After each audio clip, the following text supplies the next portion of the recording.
So we have for today, we have many things to talk about. Shout out to Hardcore for putting together the Miro board for today, and I can plug that link in for you. See, someone's got their hand raised, but can't can't see who it is. Oh, that's Gotchi Emperor. Okay. Let's see, Gotchi Emperor. Wish they would fix that bug. GM guys, GM. GM. Hello.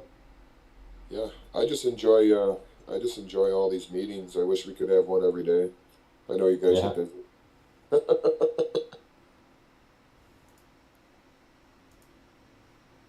Yeah, that's awesome. I'm glad you enjoy them.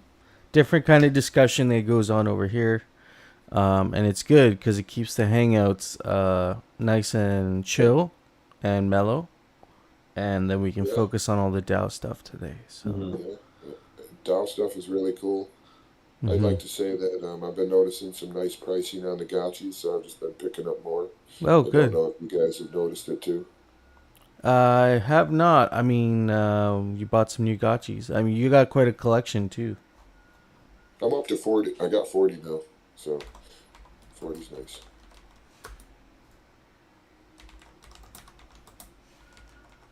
Quite the Awesome. herd. Quite the stable. It's quite the stable, sir. Yes, I love all my gotchis. My daughter has a gotchi. My girlfriend has a gotchi. My girlfriend's an artist, and I'm thinking about maybe her doing a piece or two maybe in the future. Yeah, that's the idea, right? With the whole fake gotchi program is to, if you're not the one, the creative type, there's plenty of people out there, and you just, collaborate. It's going to be So interesting. one thing I was thinking that you had said yesterday about those cards is, I mean, once they start to get used, the supply is going to go way down, especially if what you're saying is already true. A lot of people are planning on, dishing out some art, so they could be very, very rare very quickly. Yeah, for people with the diamond hands, that is, I still think it's going to take some time for the price discovery to actually happen around these cards. I think they'll be very attainable for quite some time Well, I before. mean, the value behind the card is the Mhm. art created behind it, and Yeah, if there's some people creating some very valuable art behind it, it creates a very value behind the piece itself, giving the power. Because without the power, you don't have your pieces. yeah, yeah. It's cool to think about it that way. Okay, so this is DAO discussion number 19. Aavegotchi DAO, the most active DAO on the planet, apparently. Yeah. So, pretty happy to be here. All 43 of you on Sunday morning. Glad you're here as well. I'll drop the Miro board link in here for people that missed it. We'll be going off of this today and any other things that you guys might want to talk about. We had a whole bunch of proposals that have already gone through, but I think we might have touched on those last week. But we can quickly just go over them and just if anybody has anything to comment or say. There was here, add DAO liquidity to Ghost Alchemica pairs. So we're going to be adding 50,000 Ghost and equal Alchemica for the liquidity for those pairs. It will not affect your rewards, but it will allow for less slippage and just better trading. And then so modifying the channeling window, people have voted to keep the current solution with 7.1 million Ghost. Did that meet quorum? 59% voted. Okay, yeah, that did meet quorum. Keep the current window was the consensus on that. And then so Sunset Friends. And we have voted to Sunset Friends immediately. And we should probably talk about just briefly how we want to deal with the sunsetting friends now. Like we want to make sure we've been talking about it for months, but we also want to make sure that any large stakers or anybody who's staking in that pool is at least somewhat aware that they're not getting any rewards for that anymore, and they should be looking to transfer over to Glitter. I've been talking to a few guilds and just have let them know to pull their friends' stake. GMI has done that weeks ago, so I think a lot of people are moving. But if you know anybody, I think we should definitely have some sort of a announcement on Twitter. Just could be a little thumbnail or something, and an announcement to go along with it, just to get the word out there, and so we don't have anybody staking like a million ghosts 6 months from now, realizing that they were not getting anything for the last 6 months. So, do you have anything to say on that, Dan, from Pixelcraft's point of view? Like, are you guys working on some sort of an announcement that might just get that last word out for, the friends ending officially? I mean, we can make the announcement. We've done 2 so far here in the Discord, and we'll probably do a tweet about it, a couple tweets, and beyond that, like if people don't come to the Discord or don't go to Twitter, it's a little bit hard to. I guess we could put a thing on the staking page, just let people know there as well. But if they're not active, they're not generally going to be reading those things. I do see there's still 5 million ghost in the staking contract so far, so I don't think anything's really moved from there. No big stakers have left. Looks like. Another idea I was thinking, something Flame was doing a while ago with pamphlets. If someone does want to make a meme of how these friends are ending now and we're all moving to Glitter, that would be kind of fun to make an NFT of that and just airdrop it to all the big stakers' wallets so they can be like, hey, what the hell is this? And then maybe look into it a little bit more.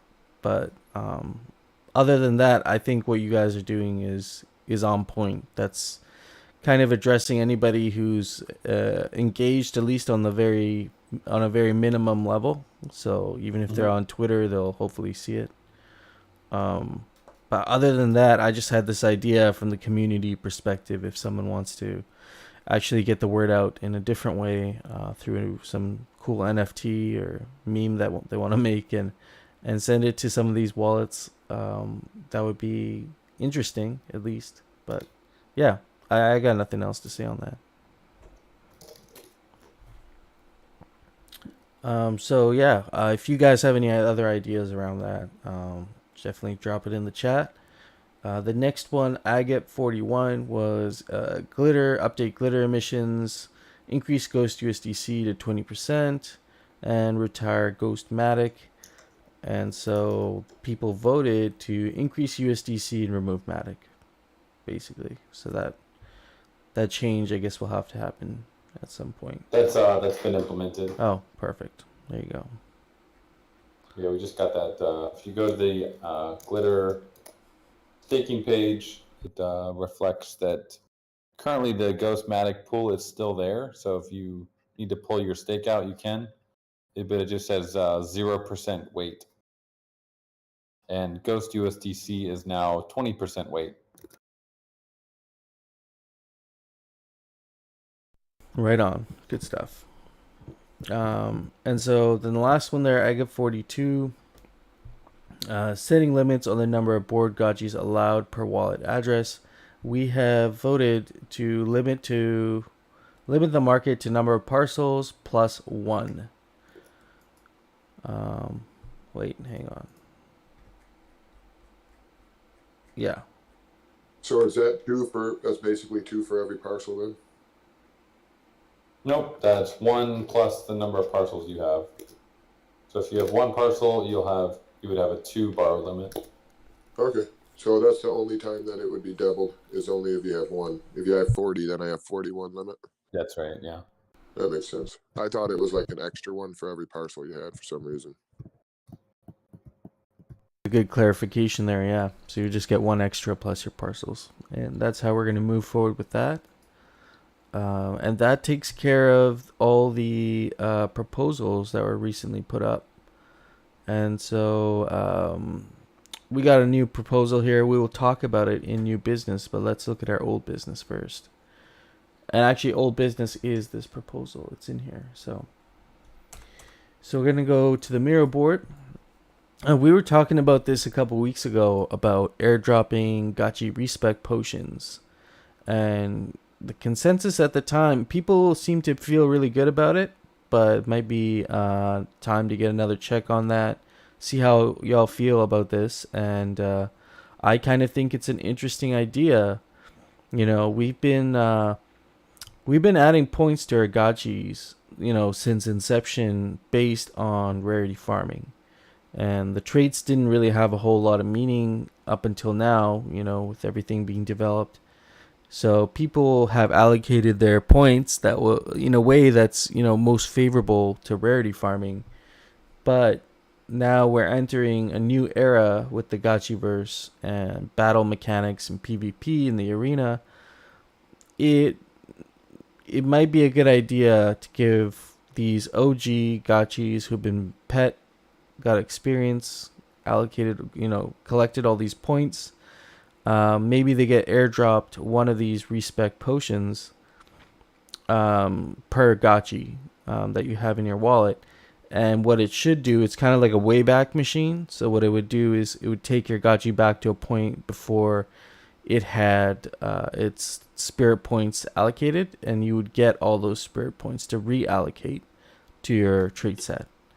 And so I think that's a really good idea. I have some questions to clarify. I don't think this proposal specified if this is addressing only the spirit points, so that's what you get from your XP, or if it's addressing the aging bonus as well, which is addressing the age of the gachi. So what are you guys thinking? Just want to get your thoughts on that. Is this going to be addressing only only the spirit points from XP, or is this also addressing the aging points? And who Tamigachi made this? All earned points. Okay, cool. Yeah, all right. So this is addressing all earned points. It would take you back to the point where you would get all your aging points back, and you would get your spirit points from XP back. And then you can reallocate them however you wish one time, and that would burn the potion, I believe. Kind of like an XP potion. So, very interesting. I really like it. I think it's a good opportunity for people to optimize the meta of their gachis as we figure that out. And kind of want to see what you guys have to say. Tamigachi, if you want to come up here, if anybody else has something to say on this specific proposal, you're welcome to come up here. But what are your thoughts, Dan, on this respec potion?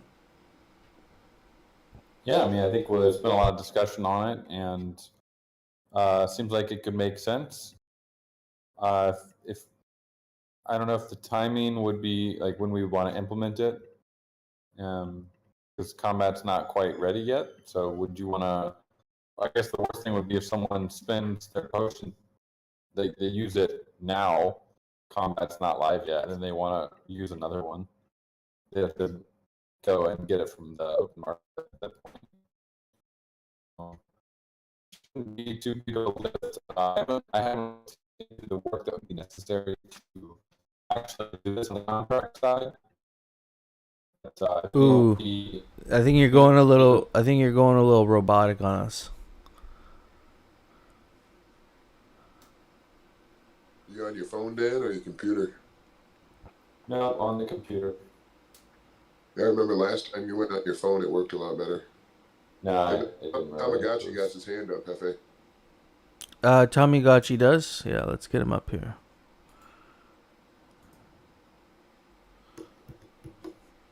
GM Tamigachi. GM.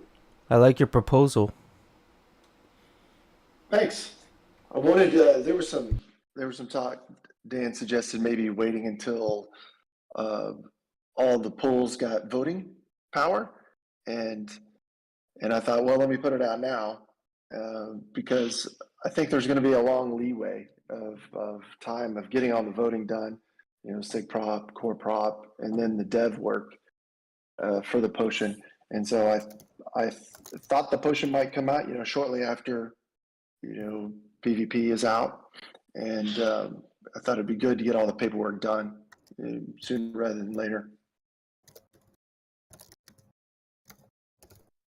I think it's a good idea. These things, like you said, they take time to implement. So, if we can start, we've already had plenty of discussion on it. So if we can get the sig prop out there, which we do have now, and then get that voted on, like you said, core prop and then dev work, it might still be a few months, before we see the respec potion. So the timing, it might work out. But I guess the intention is to have these out after PvP, or as PvP is coming out. Yeah, that makes sense. Yes. Can you guys hear me any better now, or still robotic? Yeah, So Yeah. you're good. Much-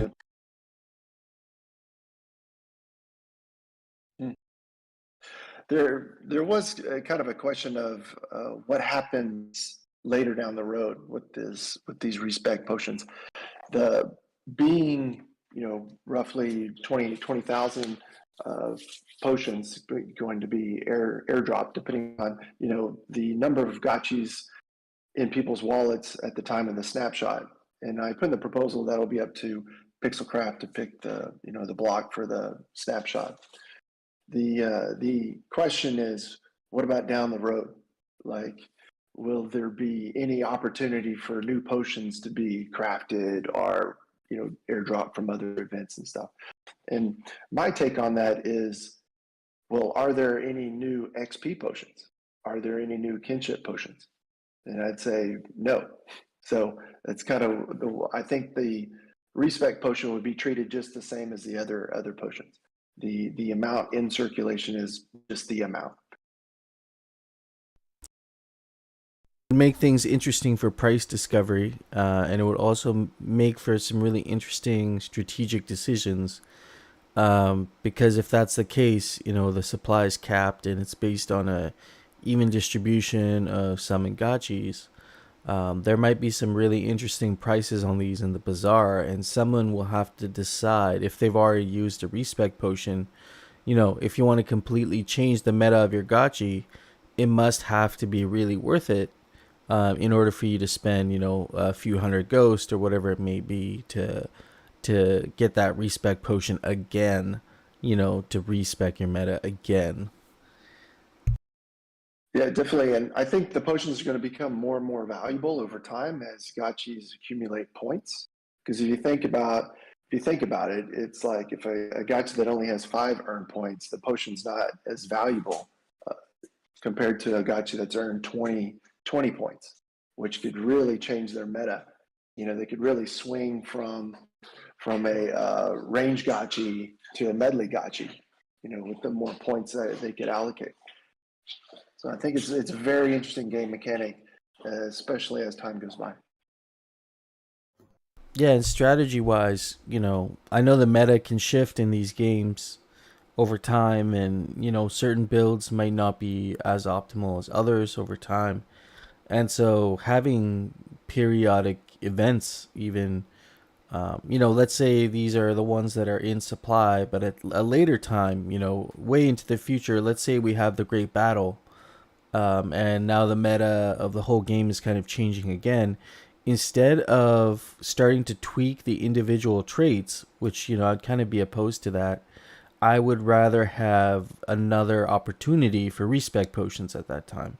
So it's a good way, I think, to avoid people getting salty about a specific trait, because it's like, well, if your trait sucks for that, instead of trying to push a proposal through the DAO, go get a respec potion and fix it yourself, for your gotchi. Optimize your own gotchi, and then, rather than trying to, fix something that doesn't need to be fixed, essentially. So it's a good way to... That comes into what I was thinking was about your eye traits. So they can't really mess with that. And one thing I was thinking about, the next gotchis that I buy might want to have, all 4 traits without your eye traits mattering. So maybe gotchis like that are, 4 myths or really close to it. really going to matter in the PvP, and I don't know what you guys thought about that.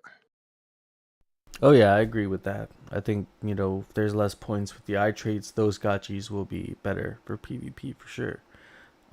Goops has a interesting question. Will respecs work with off-chain traits? I'm guessing no. Because I know Coder Dan, you had mentioned that the traits specifically in the Gotchiverse will be a little bit different in that there will be kind of off-chain traits that will get a certain amount of points allocated per XP level to put towards our Gotchi. How do you see the respec potions working with that? I would say it would probably update the off-chain trade as well. It would be confusing. If you're going to respect your body, it would And be you're a breaking full up. reroll. Now, like me, if I walk too far away from my router, I break up hardcore. I don't know where you're sitting in your house. I don't think it's his house. I think it's the Chinese firewall. Yeah, but what I think Coder Dan was saying is that if you go and respec your Gotchi, all that's on chain, and then you go into the Gotchiverse, you would resync, essentially like you resync in your installations. That's the way I see it. Then it makes sense.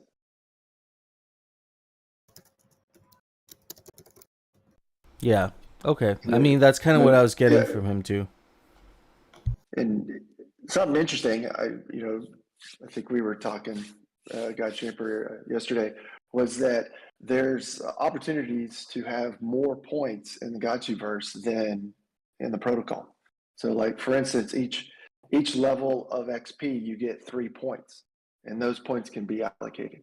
So if your Gotchi is level 5, you get 15 points that you can allocate to the different traits. And so there's already kind of a way that you can manipulate your Gotchi's traits in the Gotchiverse. And so also another way of saying it, it's not total parity with on-chain protocol and the Gotchiverse. So there's some wiggle room, which is kind of interesting. So I think that's good. That's also an interesting dynamic. So XP matters a lot. Oh my God, does it ever? I have one Gotchi that's almost, I think it's level 8 now. And so I'm really looking forward to that because I'm studying the meta of it, and it's going to be good. Yeah, I've got you at level 12, right? So, whatever, top 15 on the leaderboard. And his BRS is low. His traits are kind of pretty weak. And so it's like now I'm thinking about, which I probably won't, sacrificing him to give XP to one of my stronger gotchas. So it'll be a stronger PvP in the gotcha. It's kind of like, holy shit, I got to think about this stuff. Well, one thing that I've thought about that same thing, because I've done it before, is basically farming your XP. So until you know exactly what you're going to do with it, I would just continue to collect that extra XP. And then when you're ready and you're ready to murder them, you just kind of murder the gotchi, take the XP, and boost your other guy. But you got more of it that way. Yeah, that was my plan for one of my lower BRS scotches that I bought, way back, is to accumulate XP and sacrifice him. The economics didn't pan out for rewards and leaderboard for rarity farming, but it might for Gotchiverse. So if I need a hefty guy to go do a quest, go kill a boss, those extra points towards various traits is going to be very important. It's going to make money, essentially. Pretty cool. No, Yeah, absolutely. that's the way I see it also. So I think the respec potions, just to sum it up, it's a good idea. I don't see any opposition to it. It might take some time to develop these, so it's good that we're talking about it now, and hopefully the SIG prop passes. I think it's it hasn't met quorum yet, but hopefully it does, and you'll work well alongside the Gotchiverse mechanics. So. Also one note, I put up our sig prop for the vault, and so if you have voting power in the vault, go vote. The vault sig prop ends a day early, so to make sure and give the vault some time to vote on the actual sig prop. So hopefully it'll make quorum with that dynamic. But definitely go ahead and go vote. I even put a sustaining in there just so that we can capture all the votes so we can more easily make quorum. That's awesome. Yeah. So make sure you go vote on that on their end as well, so we can get their support. And yeah, that takes care of all business. Thank you for running us through that, and yeah, putting the proposal together as well. Thank you for that. Welcome. So, go I ahead. got a question You're here. back. Yeah, maybe we'll try in different VPN networks. So the issue is with Discord. You guys are probably all in the U.S., so it's going to route my connection over to the U.S. But I'm in, I'm in Asia, and I use typically Asian VPN, so that's part of the problem. But I do have a question for the Sunset Friends proposal. There was no mention of enabling Glitter to be able to purchase drop tickets and other tickets. So has anyone done any thinking in the DAO on when they would like to enable that and what the price of the tickets should be? That's kind of the next step.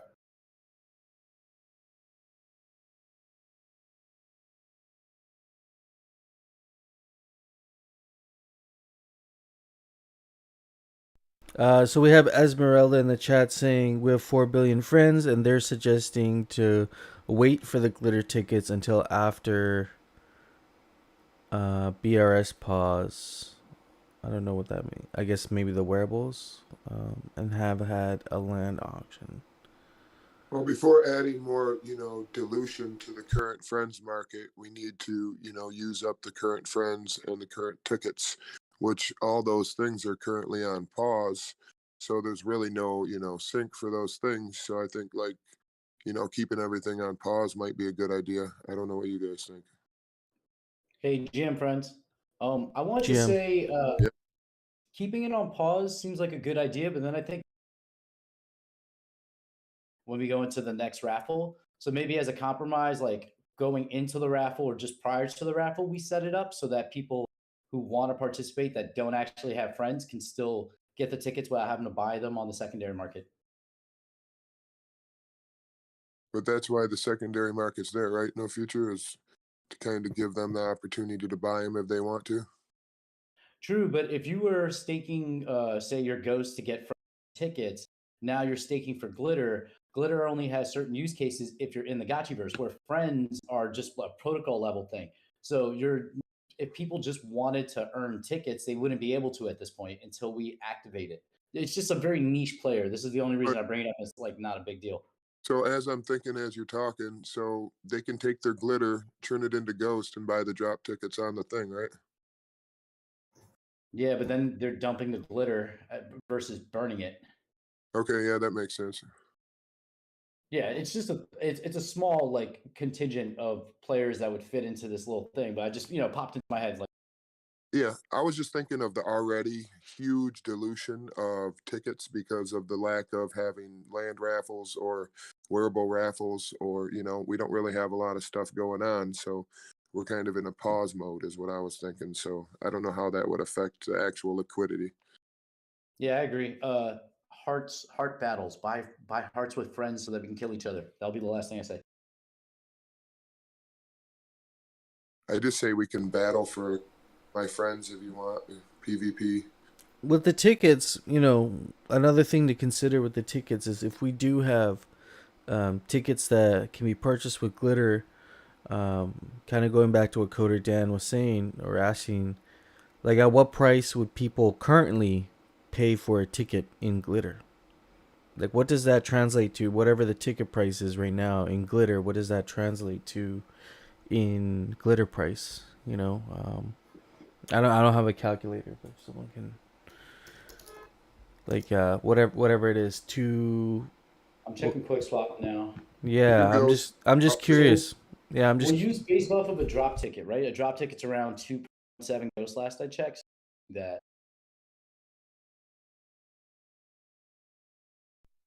Crypto Green Right now, saying. the Go going ahead. price of one friend is roughly 0.0002 ghost. It's so almost that it's is almost like one glitter per friend. Honestly, it's pretty close. No, sorry, from 10 glitter per friend. yeah, quick I think. shot swap is showing 14.6559 glitter per 0.0002 ghosts, which would be one friend.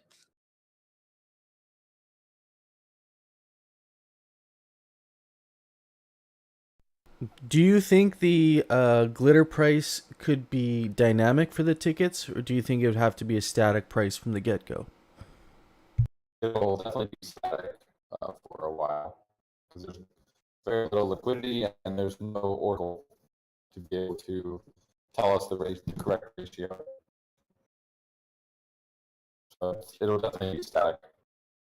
Well, I mean, once you enable that future, it's going to dilute the current price of the ticket. So on the bazaar. So I mean, no matter what, I mean, if you do it based off of these ones, it'll still dilute it more the sooner that you do it. I mean, only if people buy them, right? That's a good point because in this market, does it make sense already the billion tickets and prices dropping? Unless you think you're at a bottom. Well, I mean, you got to think people already were staking. They were earning a certain APR. I mean, tickets were worth a ton more than they were. I think when I first got in it, what drop tickets were like 10 or 11 ghost. Right now they're about 2 ghost, which means they broke down, to a fifth of their, price when I got in. And ghost was double its price when I first got in. So, I mean, if you think about it, I mean, if you keep diluting everything, it's not good for the actual people who are investing into the game. I agree. What's going to And happen if we set the tentative price of a ticket for 100,000 glitter? What would happen? Will we see people actually spending their glitter on these tickets? well, Oh, what level of ticket? well, Oh, I'm just referring to a drop ticket. I was thinking, I mean, what if you temporarily, I mean, if this is possible, Coder Dan, allowed tickets to be bought in glitter through in the bazaar, and that would kind of alleviate some of the stuff too, right? You mean to allow tickets to be bought in the bazaar? I mean, that is how With it only is, right? glitter temporarily, just to give the option for the people receiving glitter till we can change that to What do you get mean, like enabling people to be able to buy stuff in the bazaar with glitter? only the tickets. And yeah, with glitter temporarily until you guys can do what we're talking about doing right now in the future. Seems like a lot of overhaul of code for no real specific Yep. Okay, purpose. that makes sense. It's not possible. Okay, that makes sense. Yeah, I mean, we can not do it. I was just wanted to bring it up and see if what people's thoughts were. I agree, it's not a very urgent thing, but once friends are turned off and we'll have the upcoming the Aavegotchi's raffle and maybe some other raffles, they will be getting shorter and shorter supply. So, which is not a bad thing for a while. Yeah, I Oh, mean, maybe it'll help pump those prices back up, a little bit, before we do add that in there. So maybe it'll help recover the market and the ticket price and everything. quick question. You probably can't answer this, Coder Dan, and hope about on the answer, but can you tell us what kind of ticket would be used for the fake Gotchi raffle, or is that too alpha E right now? I think we did not include that in the piece. It's a drop ticket. Okay, I'll be back.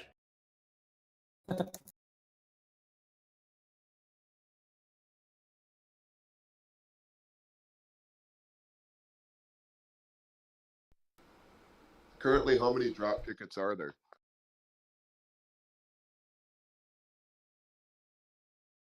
Well, Let's see. Have to go to OpenSea for that. I think they usually have generally accurate number.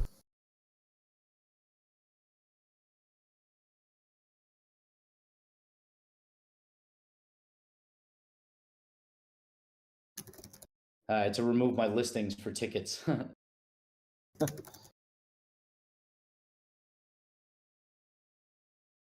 delist. You're very close to the alpha here. I mean, that's another reason to be in here on these. Anybody listening to this stuff, you're like, you got your ear to the wall of the Aavegotchi All right, DAO. so here's the OpenSea for it, and you can see there are 377,000 total. That number is misleading, of course, because a lot of those have already been entered. But doesn't look. It used to be able to click on that number and it would show you the breakdown. Did they get rid of that? Maybe they did. Oh, here we go. You click on the owner. So there are 313,000 that are entered. So there's about 60,000-ish that are not entered, and they're kind of floating. So for the second land raffle, how many drop tickets were basically probably available around, the time that second raffle happened? Just out of curiosity, if you knew. Yeah, we would. I have no way to look that up on a call right now. Okay, I just thought that was something maybe you guys knew before it happened. Maybe you remembered. I mean, we can check how many were entered. Yeah, that's kind of what I was going for. I just wondered what's the difference between, like, if we were to do a land raffle right now compared to the other two land raffles, of how many drop tickets were available, because obviously there was already quite a few drop tickets. You said there was like 300,000 already out, so. There were 84,000 drop tickets entered in the last raffle 7. Okay, so currently we don't even have as many drop tickets existing if we had the exact same land raffle, right? Yeah, but that's because no one is, like, people aren't converting their friends into tickets yet. Okay, so I mean, basically, they're about to, whenever the alpha comes out, they'll convert it when it happens. Yeah, So then yeah. there's a shit ton more. Yeah, it's kind of a moot point. Trying to find that out right now. Yep. Yeah, right on. Okay, so seems like this is not something pressing, but we should definitely try and figure out what the cost and glitter of a ticket would be. But I don't think it's pressing. It doesn't sound like it's something we have to do right away, but we should definitely try and figure out what the price would be, It's interesting that you say it's almost 1-to-1 or 10-to-1, like you said, for glitter to friends. That's it's just interesting to see that ratio.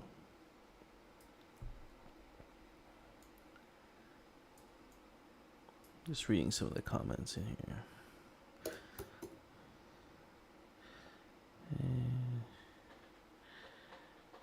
We did talk about, I don't know if it's on the Miro board, but we got observer mode. Yes. Does anyone have any more comments about that? Yeah, so that's part of our new business. Actually, we should get in that observer mode.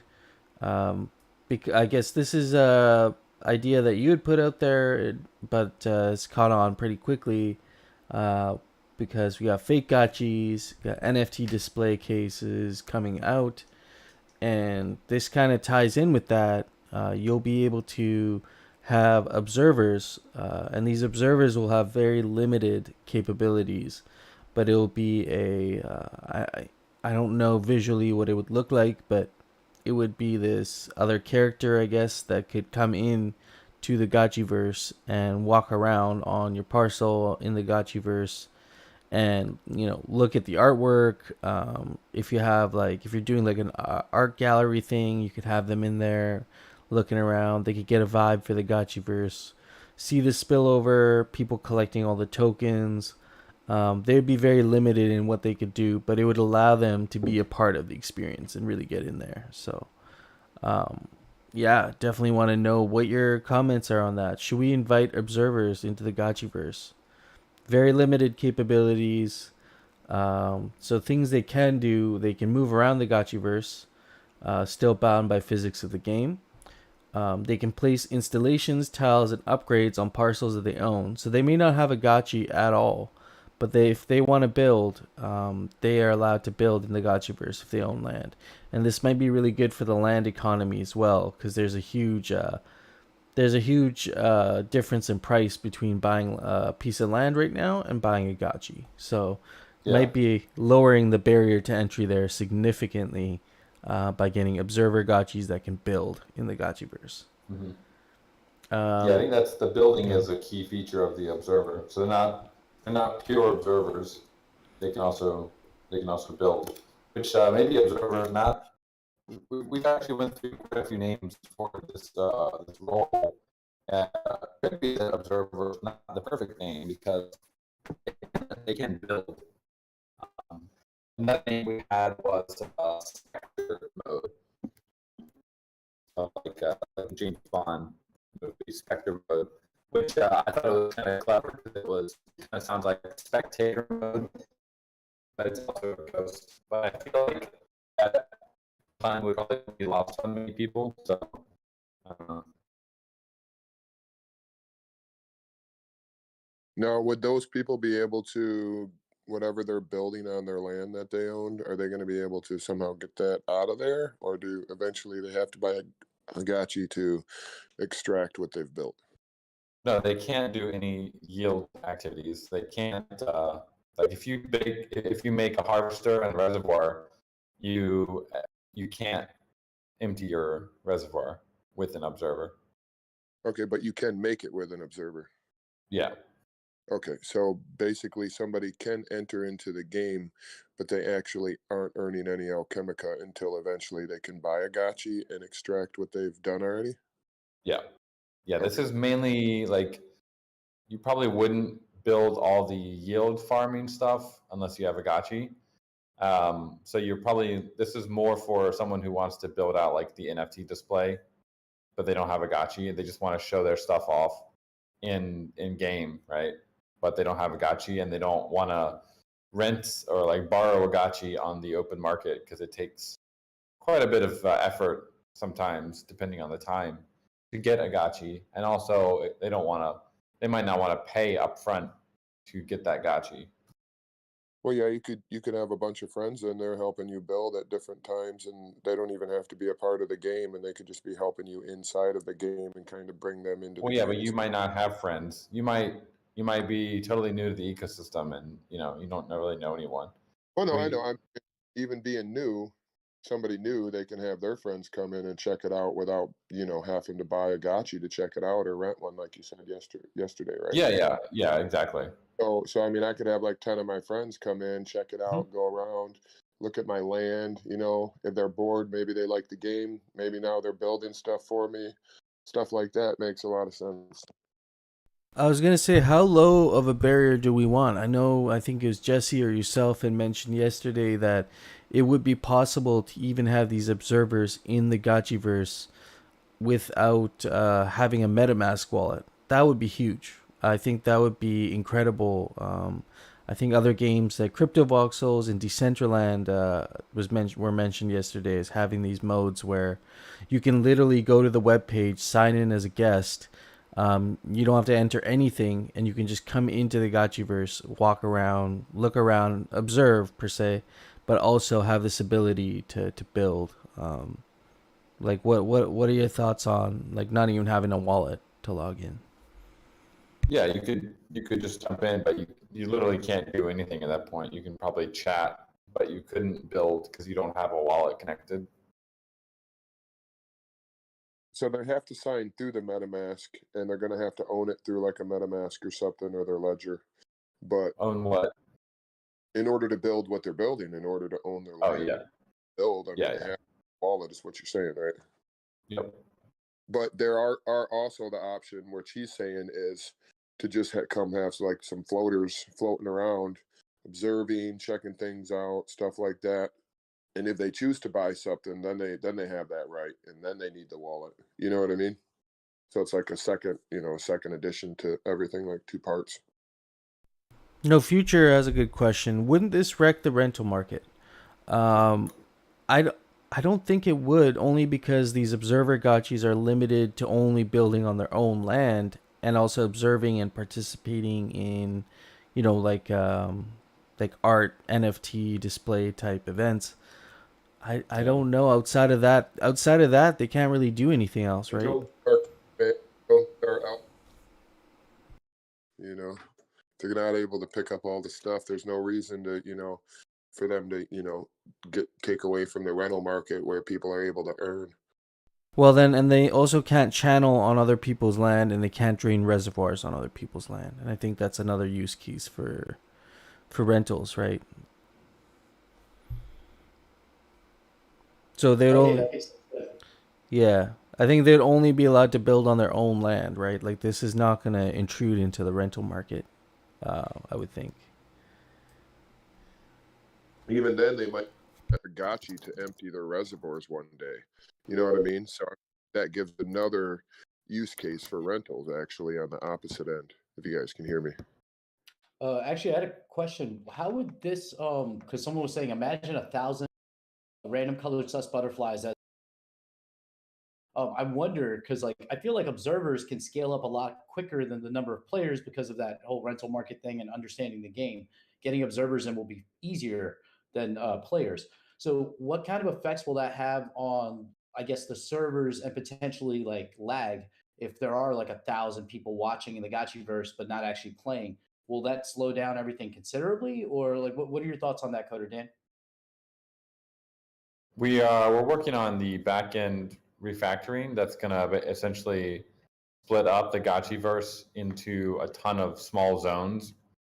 So if you were in a zone with 1,000 observers, it might be a little bit laggy in that specific area, but like the rest of the Gotchiverse wouldn't be affected by them. Okay, So that's that awesome. it is. I mean, it is a consideration, but it's also a consideration just in general. If there's 1,000 gotchis in like one tiny area, it's going to probably be laggier than one where there's only two.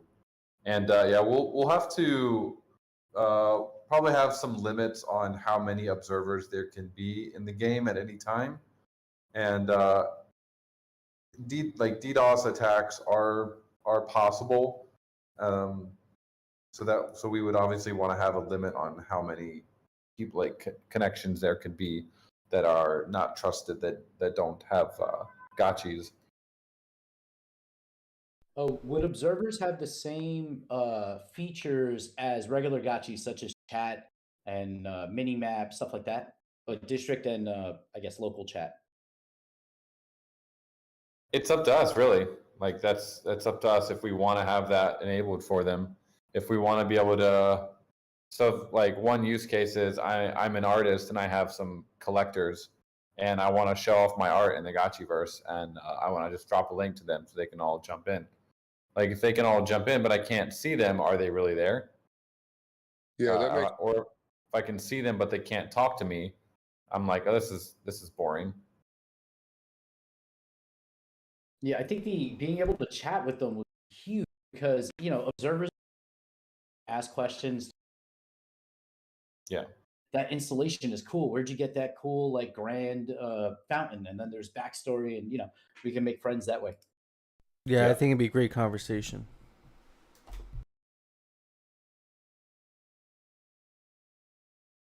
No, Yeah, I got. imagine the GMI Artist Summit with observers there beyond just Gotcha Gang. That would have been epic. Yeah, I agree. And I like Ark's point too. It's a great opportunity to flex the Gachi lore. You could even have like observers show up to your parcel, and you do like a Gachi storytelling, lore storytelling, and you can, through the chat bubbles. And there's so many different events you could throw, because the barrier to entry for observers is like nothing. So it's just come in here and let's hang out, and then let's talk. Let's check out some art. Um, so yeah, it's I think it's a great idea, and really looking forward to observers being launched with NFT displays. I know this might sound a little far-fetched, but what if the observers could actually rent like my royal robe and wear it around for the day? I don't know if there'd be any use case for that.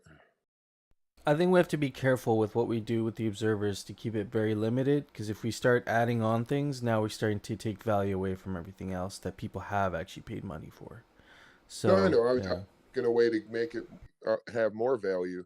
Now I can rent out my equipment, my wearables. I can rent it out to these observers for a certain amount of time for a fee. It makes the equipment, the wearable itself, have more inherent value. Wouldn't So it wouldn't it lower the value proposition for a gotchi then? Because then why would I have a gotchi? I would just get an observer and dress it. well, PRs. the Gotchi already has so many other things that a Gotchi does with the BVP, with everything else inside the whole thing. But now, say I'm an observer and I want to wear some godlike stuff while I'm walking around and I want to look cool. Just like in other games I've noticed in the past, people just want to look cool. They spend lots and lots of fucking money just to look cool. So, I mean, these observers are going to be coming in, but they could also have a lot of use case for where they could spend money. You know what I mean? And sometimes, I mean, sometimes it's just about being able to look cool when you're walking around. Or they could just spend money on a gotchi, and then they'd have a dope gotchi that they can dress up. Well, no, You know what I I was mean? just saying, you can't just buy a godlike. But if I want to go in and say somebody who owns a godlike could rent me a godlike for me to wear around for the day because I'm an observer, you know what I mean? It gives the value to the guy who owns the godlike, and it allows the observer to basically say, "Hey, I spent this money to walk around looking like this, just for the day." But I would rather rent that godlike from you for my gotchi and then wear that. You know what I mean? Okay, Like that should yeah, just be a feature for gotchis then. okay, that's perfect then. Yeah. Yeah, but I mean, okay, yeah, I understand. Quick question: did we get some like informal alpha there, Dan? Is our observers going to be ready for the launch of NFT plays in the Gachi? Yeah, that's what we're planning. If the community is cool with having them and there's no major like disagreements with it that would require like more discussion and a core prop. But Yeah, we wanted to put it out so everyone could discuss it and know that it and be aware that it's coming and give out any feedback. But we're planning on having that for NFT displays. Okay, yeah, good to know. Yeah, very exciting. Do you think it's time, do you think this needs more discussion, or is it okay to move on a sig prop for this and actually get a official vote, or is this something, do we mean, we're even need a not. vote for this? Yeah, we're not planning to unless it requires us.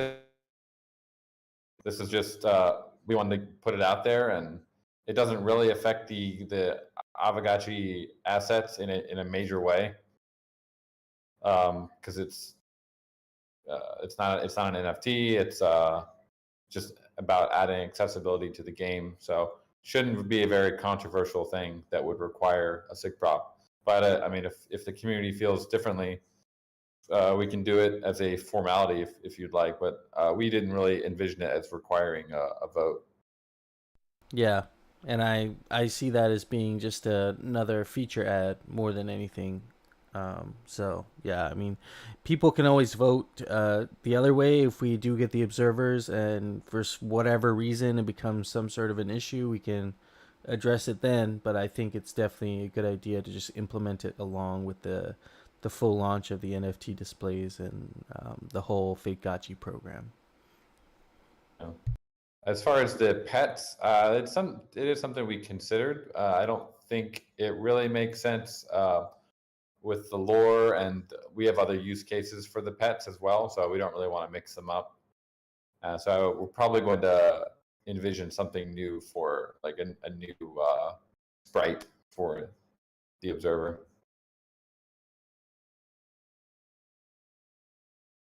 Yeah, excellent. On to, if we're okay to move on, we can move on to a couple other items here. Some conversation going around on a humble return policy. This one's interesting. I guess someone is proposing that there would be an auction credit of 50 ghost per humble that would be given I guess, to people who don't want their humbles, and it would be put back into an auction pool. Well, let's go through the pros and cons, and then have a conversation around it. It is interesting. This frees up ghosts that'll be reinjected into the Gotchiverse in other forms. Land is held for implementation at a later date through the auction mechanism, and no humble land will be burnt or left stagnant for gameplay. This is an active treasury use of ghost, so they're saying, okay, we'll spend ghost from the treasury to do this. And then the cons, and I think one of the cons here is pretty significant. The price of 50 ghost could be possible excessive drain on treasury reserves. This buyback mechanism could backfire and have people leave the ecosystem that they don't believe, and just dump the ghost from their humbles if they don't feel the humbles will be viable land, and not reinject ghost back into gameplay. Honestly, if someone feels about their humbles this way already, this is probably the most likely option they'll be taking. Number 2, this could raise the entry threshold for new players. Removal of these plots could eventually cause a price surge on land. I don't see that happening in our current market, but when our humble is going to be a viable land option, this could delay any auction, as they may not be selling further into gameplay. Well, I mean, the other thing to consider here that we a Leggings comment. The other thing we have to consider here is NFT art displays are coming out. That's a great use case for humble land plots. Like, I have many humble plots, and I'll probably be using them to display just some artwork or fake gotchi stuff, and it'll be more event-based experiences. You also have lodges, other installations we don't know about. There's been, we briefly talked about in the past about broadcasting and that sort of thing as well. So there's so many different features that have yet to be rolled out. And so maybe right now at the time, in terms of farming, maybe the humbles are limited. And we actually did preface all the auctions with this, that the humbles were not a great buy for anybody who's doing farming. So if you're farming on a humble, you're probably not, farming in the most optimal way. Hey, this just sounds ridiculous, to be honest with you. Well, yeah, Like, I mean, in all honesty, it does, but we have to bring it up and just talk about it. If it I don't want to call it ridiculous, because that's like, but it is a little bit of a stretch. Yeah. The floor for humbles right now are 55. If 50, you can list them right now and get more, if assuming that the liquidity is there. B, yes, it's hard to farm on a land, but I'm a channeling maxi. A humble pays itself off pretty quickly if you have gotchis. You don't need to build a whole farming setup, but you could still build out your altar and then add mosaics or whatever you want to it. So there is, like, I think asking for a buyback from the DAO, like, then the DAO is the bag holder. I don't think that should be the way. You bought land, you've held it for as long as you have. You can't bring the bread back after fucking a month or two because you don't like it and it's spoiled. You had your chance. Like, this is part of what kind of investing and playing the game is. And there's so many other have gone wrong so far that we've had to adjust, that have taken value away. We're in a bear market. If an investor's unhappy with his purchase, then sell it. But other than that, I think it is ridiculous. You know what I mean? Personally. Yeah, and good point with the channeling there as well. That's not something I thought about. But if you have a high level altar, that pays itself off pretty quickly with 50 ghost. And I've actually heard recently some scholars in 8-Bit Gamers Guild have bought their first humbles from their channeling yields, which is really awesome to see that barrier becomes so low for them now that they're just saying, you know what, fuck it, like we're just gonna buy our own land now. We can afford our own land from our channeling yields. So yeah, this is awesome. Like, I've been upgrading parcels quietly, like my altars, because Alchemica's cheap. Figured it was down. I'm gonna upgrade altars as we go. So there's definitely that's a bailout for humble owners who aren't happy with their purchase. I wouldn't do it. I think. Hey, Coder, you get out of. What do you think? I think in general, we don't want to be turning the DAO into Fannie Mae and Freddie Mac, right? We don't want to be purchasing other people's bags because they didn't make, their own investing choices. So that's kind of my thoughts on that. I'll buy it for 20 ghost. There you go. There's the answer. And so will No Future. We'll buy their humbles. We will buy all your humbles for 50% of the price that you're requesting in this proposal. Yep, 25 ghost.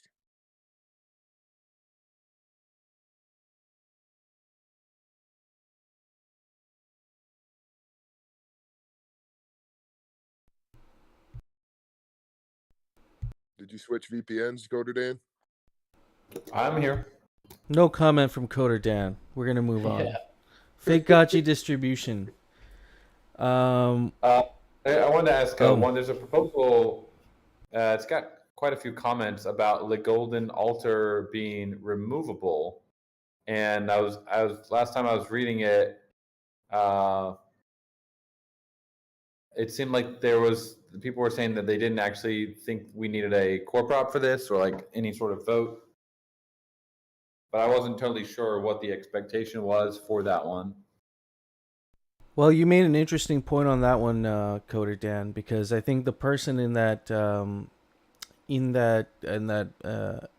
thread was initially suggesting that the golden altar would remain a level 9, but that would kind of break the mechanics of the whole game. And so counter proposal was being able to burn your golden altar, but you would receive a level 1 golden altar back in your inventory to re-equip on a different piece of land. And that seemed to be more reasonable. But curious to know what you think, what other people think on that. I don't think the level 9 movable is going to work.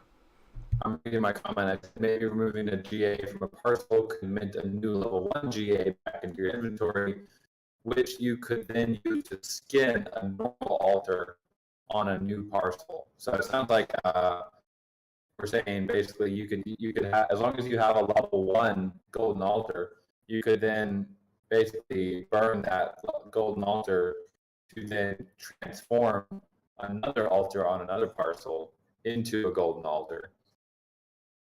And then I guess if you demolished that altar, you would get your level 1 golden altar back.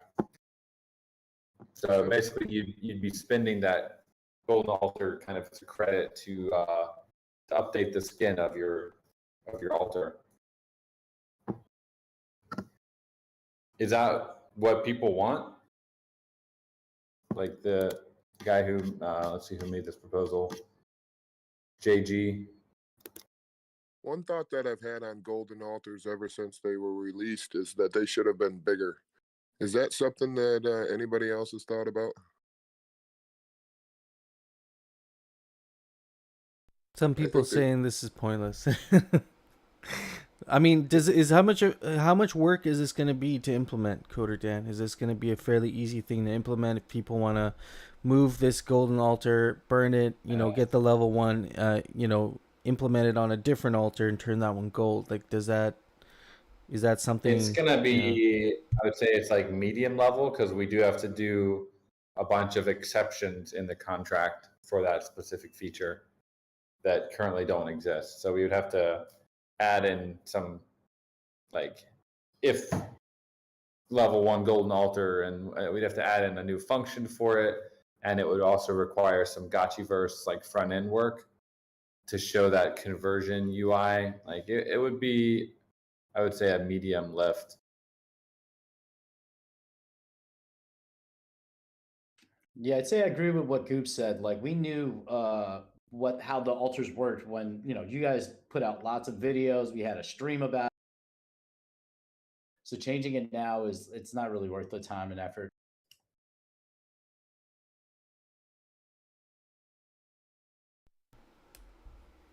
It is it is an interesting idea to be able to get your golden altar back. Like, would you be able to get your regular altar back also, or are we doing this because the golden altar is kind of a like shelling point? It is a valuable good, and maybe people don't like the fact that it's fixed on your land. But I know some people also made a good point yesterday that they made that financial decision and carefully chose the parcel that the golden altar was going to go on and actually spent all the alch to put it there. So I don't know, like, is that being unfair to those people, or are they even going to care?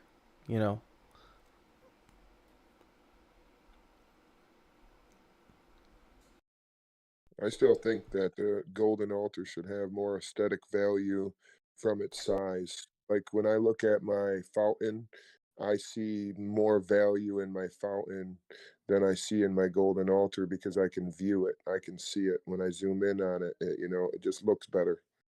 The one counterpoint I'd make is because I see fountain Yep. and then altar on it. Now imagine if that altar was 4 times the size. If you wanted to do a farming setup, you'd be giving up precious space for the flex, which is cool, but would have to be a consideration. Yeah, I just Yeah, want we made it 2x2 because it's the exact same as the normal altar. It's just golden color. Weren't really thinking it needed to be significantly bigger. well, you really can't see it. The view on it's really not what I thought when, they originally were going to come out before we actually had the view of the size. And now when I look at my fountain, I see my fountain as being amazing because it's Mhm. huge. I love my fountain. And my golden altar, I spent quite a bit on the golden altars as well. So I mean, I just think at the end of the day, I don't really get to see it. So that's kind of why I bought it. Yeah. I get to see it every day. Well, yeah, you know what I mean, though. I don't when I go in there, I like the aesthetic, the I got a golden altar, like you can see it. You know what I mean? It's not this little tiny thing in the middle of all the rest of my stuff. Yeah, I mean, going back to just the conversation with being able to move the altar, I think that was what we were initially kind of um, discussing. Um, is that something the community feels we need to do right now? Or is that something that can be implemented at a later date? Are people really feeling like they need to move their golden altar immediately? Because I think the initial point that was made in the post is that the altar would stay level 9. We've determined that is not going to happen. So now, knowing that, that we cannot move a level 9 from one parcel to another, it'll break the mechanics of the game.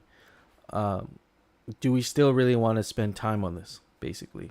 Because now it's purely aesthetic. We're not talking about game mechanics anymore. We're just talking about, making another golden altar move, like making the altar itself movable to another property. That's basically what it is. So Yeah, my vote would be we'll wait for a quiet month for the Gotchiverse team, and we can do it then if we still want it. But we do have pretty ambitious release schedule for the next couple months, and this would just take design time, it would take front end time, contract time. So I don't think it's really worth it for the DAO to vote on that. But it's yeah, my opinion. and I agree with Goob's Cold Spirit. Yeah, you guys. Yeah, it's let's wait for a quieter moment. We definitely won't forget about this. Feel free to bring it up at a later time when things have quieted down a bit, uh, and it can be implemented at that time if we still want to do it. So, not shutting that one down. We'll just shelf it for now. And that last, maybe we should touch on the last order of business here that we have on our board. And we actually have we're gonna have a special guest, John Gaggi, come up here and talk about Web3 School. If we still have time, otherwise we can also get that out next week, because I also know John Gaggi's explanation is quite in depth. There's a lot to cover there. So let's touch on the fake Gotchi distribution. We talked about this yesterday. I guess saying, Gotchi Emperor, you brought up a point where you were looking at the leaderboard distribution and you guys thought that it didn't look quite fair. And you're proposing, I guess, a alternate distribution for these cards. I was just thinking that my simple proposal was I just went off with no future set and kind of just distribute it the same. Top 700 BRS, top 200 for your kinship, top 100 for your XP, and it kind of gives the same value as it does with your rarity farming.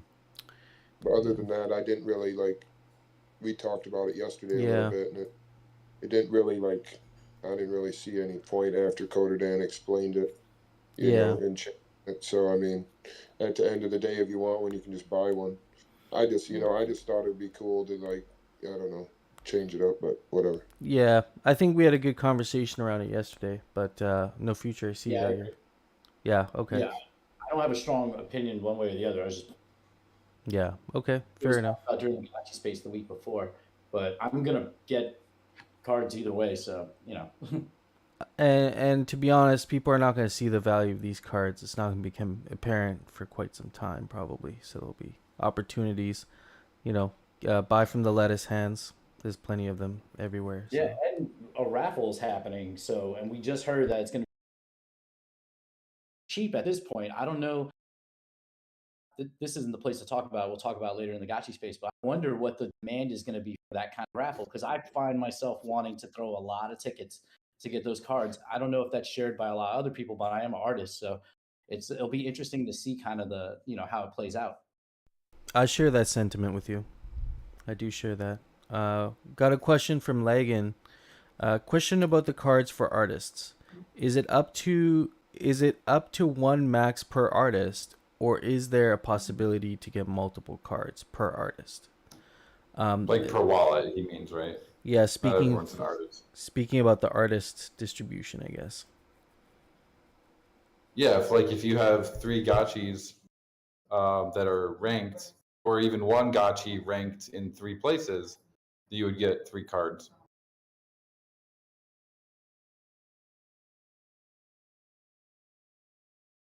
What do you mean? Oh, for the art, even like the people that are applying for the type form, that will be 1 card.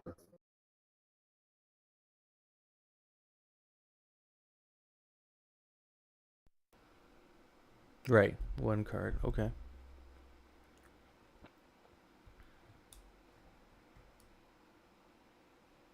Y'all have any other questions regarding the fake gotchi cards, the distribution process, minting? Actually, I have a question regarding the raffle. Oh, yeah. Is the raffle going to be a one-time raffle for all the remaining cards other than the ones that Pixel raffle, or will it be a series of raffles over time, like slowly releasing the fake Gachi cards? The blog post just says it's going to be 1 raffle. So basically around 1,500 cards for that raffle. So there's going to be 2,500 cards total. Yeah, 2,535. And will there be another set of cards? Probably not for a while. I wouldn't really bet on there being like a second edition within a short period of time. These are meant to last for a while. There are already like twice as many cards as a lot of the fake rares.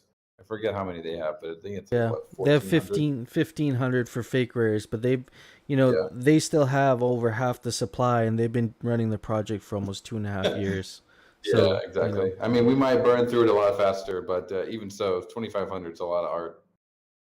Will the distribution based on the leaderboards happen before the raffle or after the raffle? The raffle will happen after it. It's all in the blog post. Okay, I got to reread that. Sorry. Cold Spirit has a question. We were kind of discussing this yesterday. It was initially brought up that there will be a whitelist for certain artwork to be still grandfathered into the displays. Cold Spirit's asking, he said Hefe yesterday kind of pointed out if you weren't interested from the Artist Summit timeline, you didn't want other artists submitting, cash grabbers. Can I confirm if I'm working on stuff, I will still be looked at? So for someone who is working on a project currently, how are we approaching that? And also, what are some of the guidelines we could potentially have for allowing grandfathered artwork in? Just if you do it, make sure it's not low effort and it's not like purely just a derivative of something else. Like it should be art, whatever art is, right? It's hard to quantify or make an objective valuation of what art is, but if it's now that we've announced it, there is the risk of people just making a bunch of like kind of low effort art to try and be grandfathered in. Should there be a standard then? There is no standard. How do you standardize art? Like, what do you mean? I mean, It's either everyone gets in, or we say what I just said, which is don't do low effort derivative art. yeah, okay. There's no standard that says your art must be this level of quality. What is quality? Yeah, you're right. So I, if like- it looks low effort and looks like it's derivative, then you're probably not going to get in. But if it's a high quality piece that is maybe has some Aavegotchi lore in it, and adds to the conversation, then there's a good possibility. But again, I should emphasize, if you make a piece and put it on OpenSea before the fake gotchis, then that piece will not be eligible for fake gotchis. okay, so anything that has been created already will not be available. So I mean, it's something that you can only do release once they come out. Yeah, if you want to have a fake gotchi piece, don't make a non-fake gotchi piece before fake gotchis come out.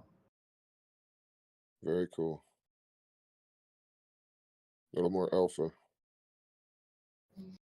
And then we got some more alpha on the aspect ratios and the NFT displays. We were you'd briefly asked us if the NFT displays are going to be levels. What would those levels be correlated to? Do we have details on are we going to be leveling up these installations, or are they going to be one level across the board? How are they going to scale? They are going to be one level. Kind of be what you see is what you get with these. Again, we're just trying to make things simple for people, not have to like think too much about it, and it'll just be what you see is what you get, like a level 1, and it's got all the features that you'll need. Yeah, it is a feature-based installation at the end of the day, so it's not like it's correlated to any yield where you're leveling it up and you're gonna get more yield or anything like that. So makes sense. Well, will people be able to choose their aspect ratios? You have 3 that you put up there. Are those going to be available from day one? Yeah, we are deciding that now, but pretty sure there will be options for those 3 aspect ratios. Can't confirm the golden versions of those, though. There might be some delays or time differences between those. Oh, gold art displays. That's some alpha right there. Yeah. Mine are all going to be gold, but I know those gold items, they're not cheap. So actually, speaking of syncs, I know Hardcore was talking to me about with PvP coming up, everybody's talking about PvP. We got NFT displays coming up, fake gotchis, like that's really exciting. That's what I'm looking forward to. But some people are looking past that on the horizon for the next thing, which is going to be, battle and PvP. Are there going to be Alchemica? Like, is Alchemica going to play a role in PvP somehow? Like, I know you guys are still working on it, but is there going to be some sort of a sync or something where people will have to burn Alchemica or glitter? Are the tokenomics going to be involved with PvP? Maybe not initially, but at some point. Is that the intention? Nothing I can really confirm like 100% at this point. Definitely we're thinking about a lot of ways to do PvP. And if there's anything that the community specifically would like, then feel free to go to town on the DAO forum. But there'll be definitely a lot of like new things coming with PvP. But I can't confirm anything like right now. Fair enough. And to Hardcore's conversation we had earlier, those ranters, I think the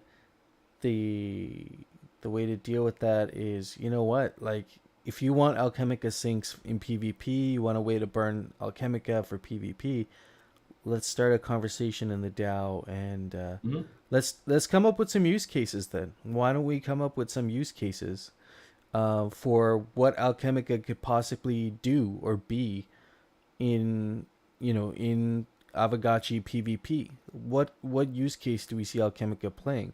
Is it one specific Alchemica? Is all 4? Is glitter going to be involved? we can start to think about these things, and maybe we can start a thread in the DAO and start talking about some of these ideas. And let's get the ranters in there, man. Some of those people have strong opinions, and that's good for discussion. So, yeah, I think we can definitely discuss that. If you guys are open to that, as a DAO, we can definitely come up with ideas. There's tons of ideas. There is an in-game Alchemica Sinks thread. Okay, so we will definitely go there. Coder Dan, you posted the link. Awesome. So we'll continue the conversation with that. Just to some context for PvP, Citadel in general is supposed to be a friendly area. We don't really envision the whole Citadel will be open to PvP and gotchis will be killing each other the whole time. Like, that's not the vibe of the Citadel. But we are open to having some friendly fire areas in the Citadel and we have a whole release based around that. So I know the people really want PvP and combat right now, but it does take a lot longer to ship that feature than like an NFT display or farming was something we've been working on for 6 months, so that had to go first. NFT display is pretty light lift for us. That's why we're doing that first, while we continue to work on one, the back end refactoring that we've been talking about, and then two, the traits for PvP, the animations, the sound effects. Like, there's a lot that goes into PvP if you want it to actually look half decent. And if it's rushed out too fast, then you'll have a whole bunch of people complaining about how the PvP isn't that great. So you definitely don't want that reaction. Yeah, we don't really want to just like put it out as a minimum viable game, because at least we want it to be like properly game tested with the whole community before we confirm as a game, this is how we're going to do combat, because it's like, this is a two-way street. We want to make sure that you guys are happy with it and are going to be excited to want to stream it and like show other people. So if we do something and put it out too quickly, it's not really that fun. You've kind of lost that first impression. Yeah, agreed. That's definitely an area where you want the product to be a little polished when it comes out. Just looking at Leggings' custom wearables, it's pretty cool. He's had this idea. Well, actually, there's been this idea out there for a while where you would be able to upgrade your weapon like a skin. So you'd be able to reskin your sus butterfly or your pistol or your portal mage axe by burning some Alchemica, and you would just change the aesthetics of it. So it would be the same item with the same traits, but it would look a little bit different. And I just think we're probably not at a place where we can implement that yet, but it would be a great way probably to get like the community pixel artists involved and have some more things in the bazaar at some point where you could, go pick up a pack for skins. I know other games, they spend tons of money on skins that don't necessarily do anything, but if there's 100 sus butterflies, maybe 10 or 15 of them just look a little bit different because those people at some point were able to burn a bunch of glitter or Alchemica to change it. It'd be a flex, purely a flex thing, but really, really interesting idea.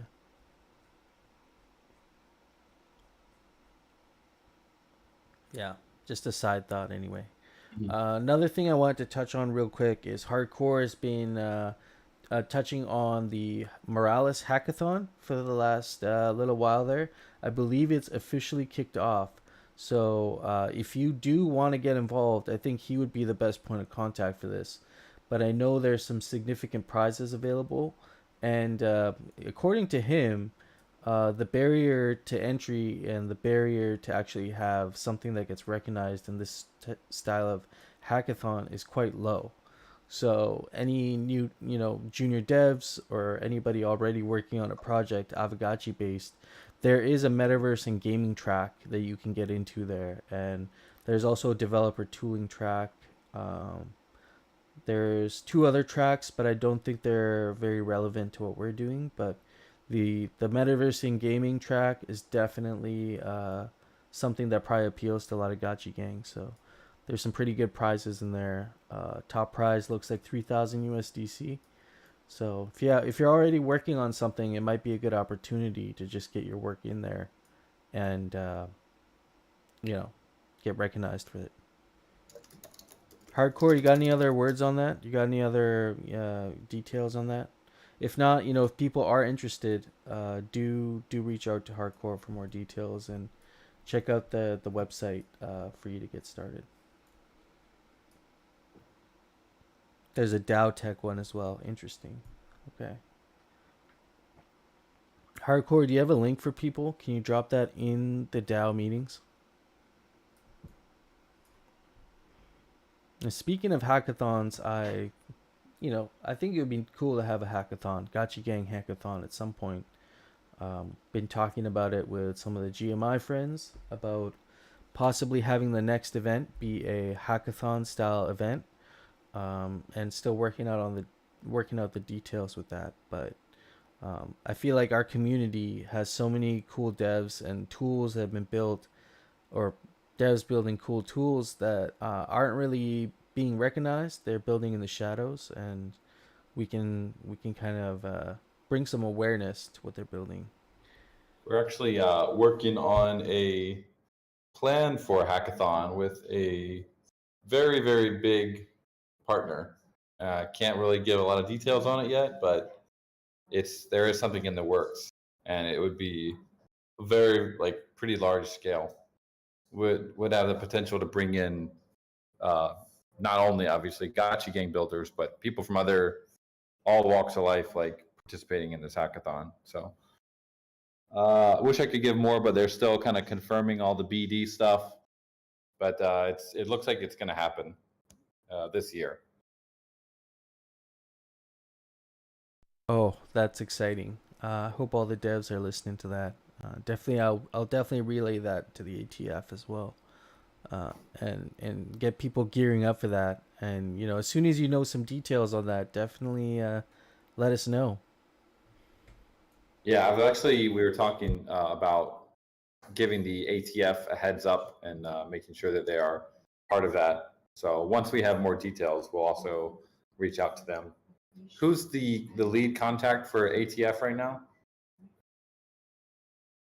I believe there's a couple there. There's Alvi, there is Slick, and Shaw are the three main active people there that I've noticed for the ATF. So we still, as the ATF, they still need to get their proposal out there. I know they were not successfully voted on last time around. If you guys just want to clone the old one and repost it, I'm sure it'll probably reach quorum this time. I think the vault just didn't vote on it last time. Yeah, my sentiment also.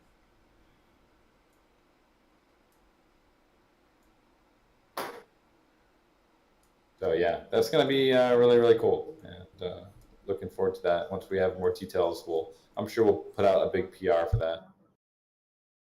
You guys will be blown away.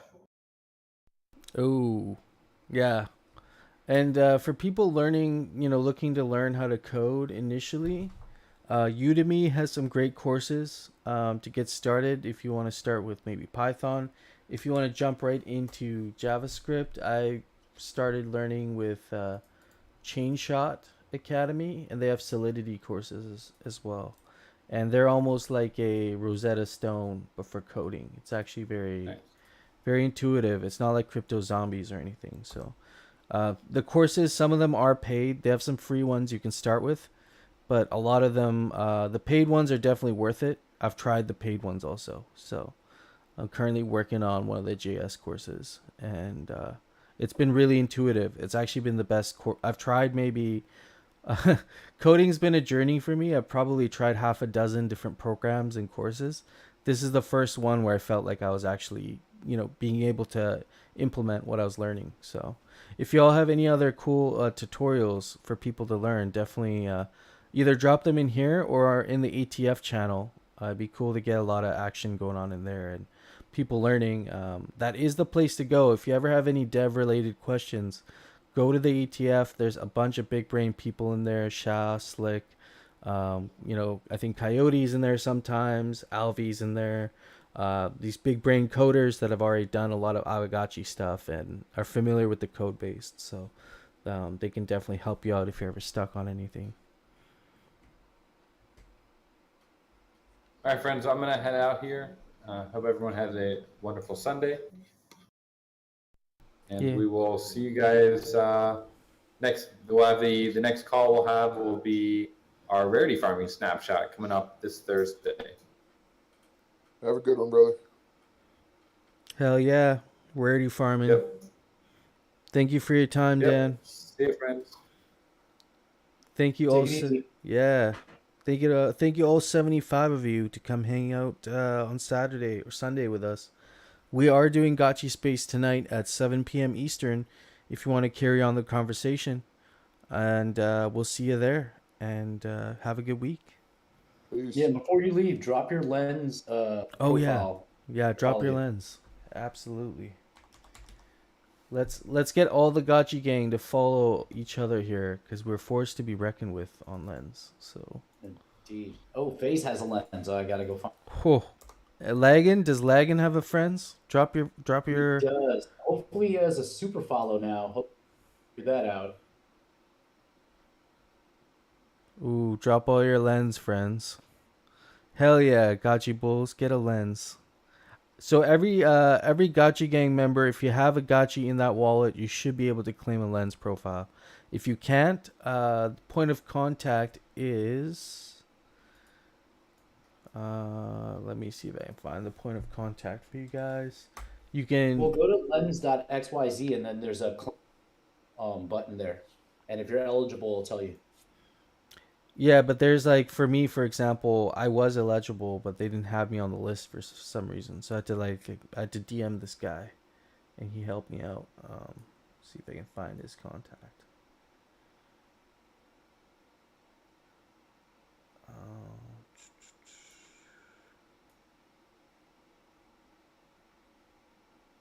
It was a while ago. Yeah, just drop the link to the video I made about like lens and going through like the setup. If you need the basic setup, Hefe will hit you with the information if you're not on. Yeah, it's David ev.eth. Yeah, like that. It's David ev.eth on Twitter. Yeah, he just followed me. Oh, really? On lens, he followed me. Yeah. Oh, yeah. Yeah, you can contact him and he can hook you up, help you out. If you have a Gotchi in that wallet, but you don't have a lens.